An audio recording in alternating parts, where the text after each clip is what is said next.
Hai guys, balik lagi di DNP bersama Mimin yang kurang kerjaan, hobinya cuma nontonin Donghua. Gimana kabar kalian? Semoga selalu dalam keadaan baik-baik saja ya. Melanjutkan cerita dari Donghua terbaru yaitu Legendary Twins, yang mana sekarang sudah memasuki episode kelima. Di akhir episode sebelumnya pasti cukup membuat kalian semua penasaran kan? Tapi sebelum lanjut ke ceritanya, kita flashback bentar ya. Pada episode sebelumnya, Xiaoyu, Wukui dan juga Xinlan masuk ke dalam perangkap Olia Dindang. Wukui dan juga Xinlan harus kehilangan kesadaran karena telah menghirup udara yang penuh dengan racun dari orang-orang yang nampak seperti zombie. Dengan kecerdikan yang dimiliki oleh Xiaoyu, ia berhasil menarik perhatian Oya Dindang dan menyangka bahwa Wukui dan juga Xinlan telah mati oleh racun itu. Padahal itu hanyalah tipu daya dari Xiaoyu. Oya Dindang kemudian terkejut ketika melihat keduanya masih hidup. Hingga mereka kewalahan untuk menghadapi Xiaoyu, Xinlan dan juga Wukui. Pada akhirnya mereka meminta tolong kepada Jiang Yulan, putra pejuang besar dari Jiangnan.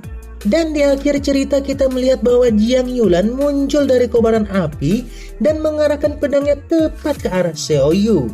Oke guys, gak usah lagi lama-lama flashbacknya, langsung aja kita kuy ke ceritanya. Xiaoyu yang segera menyadari Jiang Yulan telah mengarahkan pedang ke arahnya, langsung menahan serangan itu hingga kedua pedang saling beradu.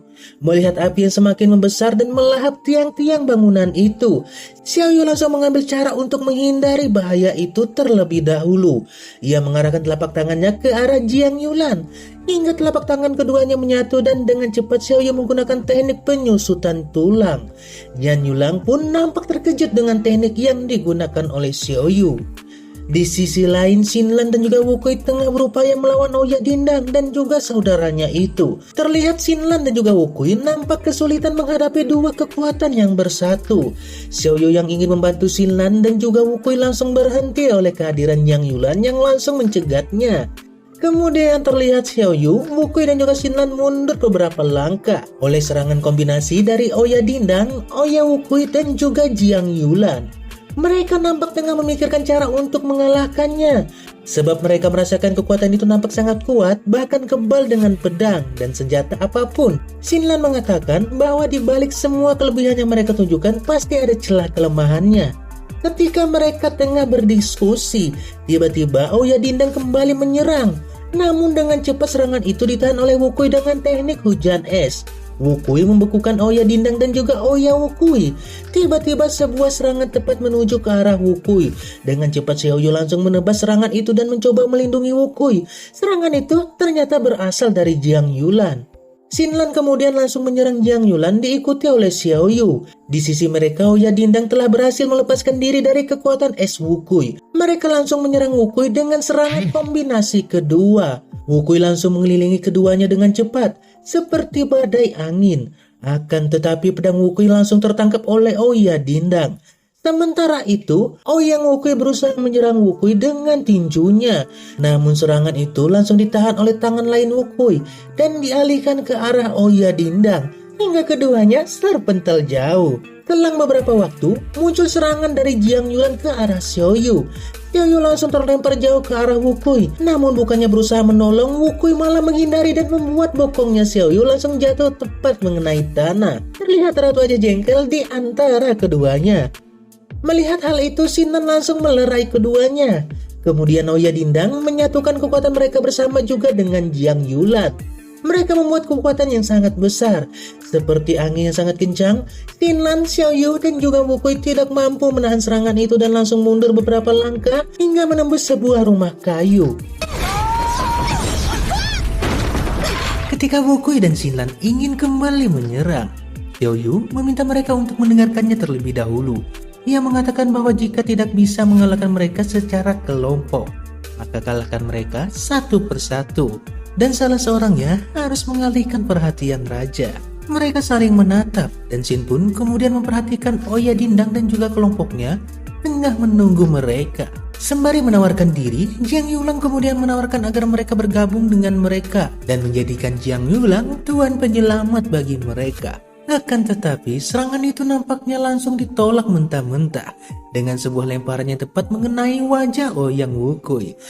Mereka kemudian segera keluar dan menjalankan rencana. Pada awalnya mereka berupaya untuk memisahkan Oya Dindang dan juga saudaranya. dengan mencoba membuat salah satu di antara mereka merasa dimanfaatkan. Mereka terus menyerang Oyan Wukui dan itu membuat mereka agak kebingungan. Mereka kembali mencoba menyatukan kekuatan, namun lagi-lagi mereka menyerang salah satunya. Di sisi lain, Xinlan bertarung dengan Jiang Yulang. Di posisi itu nampaknya Xinlan sengaja mengalah. Kemudian dengan rencana mereka, Xinlan mencoba mengalihkan perhatian dari Oya Dindang. Mendengar teriakan dari Xiaoyu, Oya Dindang melepaskan genggaman tangannya dari saudaranya. Ketika Oyan Wukui ingin menyusul, ia ditahan oleh Wukui. Di sisi lain, Jiang Yulang pun dicegat oleh Xiaoyu. Jiang Yulang kemudian menyadari rencana mereka. Kan tetapi hal itu sudah terlambat. Dengan kecerdikannya, Xiaoyu terus mempengaruhi Jiang Yulang dengan kata-katanya. Seolah-olah mengetahui kelemahan dari Jiang Yulang, ia kemudian melemparkan lumpur ke arah Jiang Yulang dan membuatnya sangat marah. Xiaoyu kemudian berlari disusul oleh Jiang Yulang di belakangnya. Mereka melompat dari atap ke atap, hingga sebuah rencana tersusun di kepala Xiaoyu. Ia membawa Jiang Yulang ke tempat orang-orang beracun sebelumnya. Xin kemudian berpindah memperlihatkan pertarungan antara Wukui dan juga Oyan Wukui. Kembali Wukui menggunakan kekuatan es dingin miliknya dan membuat Oyan Wukui tidak mampu bergerak. Di posisi seperti itu, Wukui langsung melayangkan serangan segel tenggorokan 8 sisi dan membuat Oyan Wukui langsung jatuh dan mati. Sementara itu Xinlan masih terus mengalihkan perhatian Oya Dindang. Dan ketika ia menemukan tempat yang tepat, ia berhenti dan sebuah pukulan nampak melayang ke arah Xinlan. Akan tetapi segera serangan itu ditahan olehnya dan serangan membabi buta langsung dilayangkan oleh Xinlan, tanpa memberi kesempatan bagi Oya Dindang untuk bisa bertahan. Pada akhirnya, Oya Dindang terlempar jatuh ke tanah dan langsung saja pukulan yang sangat kuat membuat Oya Dindang kalah dan mati.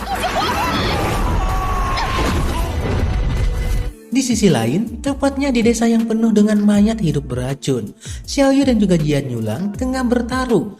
Mereka bahkan harus menghindari serangan dari para mayat hidup itu. Jian Yulang nampak sangat marah, hingga ia membuat Xiaoyu terbanting ke tanah. Namun, bukan Xiaoyu jika ia menyerah begitu saja. Ia langsung menyerang balik Jian Yulang hingga menggunakan teknik kaki pemukulan kuasa bunga.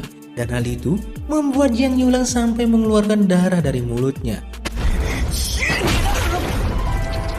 Jiang Yulang kini sudah berapi-api karena wajahnya yang tampan dibuat babak belur oleh Xiaoyu. Padahal tak berbeda dari Jiang Yulang, Xiaoyu pun penuh dengan lebam. Mereka yang sama-sama tidak ingin mengakui kekalahan terus bertarung bahkan hingga keduanya berjalan sempoyongan. Xiaoyu kembali menyerang Jiang Yulang dan mendorongnya hingga menabrak tembok pembatas. Sesaat setelah itu, Jiang Yulang menendang Xiaoyu hingga terlepas cukup jauh. Sesaat setelah itu, Jiang Yulang menendang Xiaoyu hingga terlepas cukup jauh. Namun Jiang Yulang kembali bangkit dan mencoba kembali menyerang Xiaoyu dengan pedangnya. Akan tetapi, ketika ia akan mulai melayangkan pedangnya ke arah Xiaoyu, Wukui segera menahan pedang itu. Jiang Yulang kemudian mundur beberapa langkah. Kini ia mengetahui bahwa Oyan Dindang telah dikalahkan di tangan Wukui dan juga Xinlan. Tidak ingin mengambil resiko, akhirnya ia memilih untuk melarikan diri.